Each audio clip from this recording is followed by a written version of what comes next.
So the exercise we're focusing on here is back squat. And this is a major vertical gaining exercise if you get really good and technical at it. So I want you to look here how we set up here.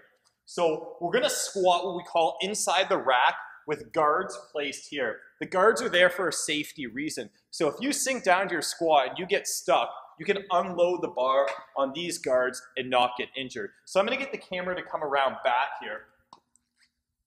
So Sean's gonna come under the bar, so come walk forward under the bar. He's gonna have his shoulder blades retracted. So we see how the bar is resting across his two shoulder blades and they're pulled back. His feet are under his hips. He's gonna squeeze his glutes and push through. You're gonna take a couple steps back. Okay. You can either have your foot stance shoulder width apart or slightly wider. If you're longer limbed, you might have to go a little bit wider. He's gonna sink down to a squat here, slow for 1, 2, 3, pause for 1. Squeeze his glutes and drive through his heels. To come down slow again. Notice he's always maintaining good back posture. There's no rounding under here. He's maintaining form. So if you're not as mobile, you might not be able to go as deep as Sean is doing here. So let's get Sean to re-rack the bar now and step away. Okay, so we're gonna focus now on the position of his knees when he squats. So when he sinks down to a squat, you come down. Notice the knees and toes stay in line with each other. They're not collapsing inwards. That's really important. So you see as he comes down, you see his knees are slightly pushed out, but it's in line with his toes. That's a really important thing to focus on. If your knees are collapsing inwards, it's something that we could do is put a band around here so you can feel yourself stretch the band. That's one way we can help out with it. If you're not overly confident in your technique at this point, we can add a box behind you where you're gonna sit back in the box and sit down. You pause here, his butt will just touch the box, and squeeze and then push through. If you're new to squatting, adding a box might be a really good idea, and I'll show you how to do that next.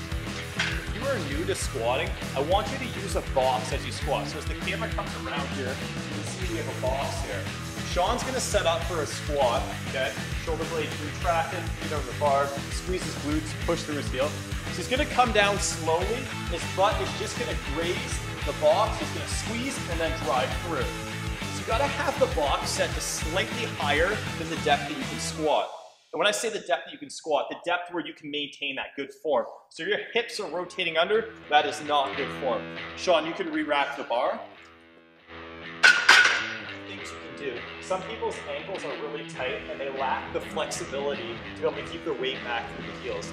If this is you, you can add 2 10-pound plates and elevate your heels onto the plate.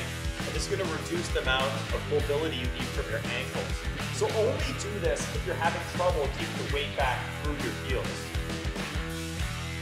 You need to perform a few progressively heavier warm-up sets, building up to the weight that you'll use for your actual sets. Whether you're a beginner or an advanced level athlete, your first set should be with just the barbell with no weight at all. So we take this weight off, just the barbell, and it's a technical rehearsal of the exercise or practicing the exercise because you want to feel the movement nice and polished and make a couple progressively heavier warm-up sets building up that weight that you feel comfortable performing.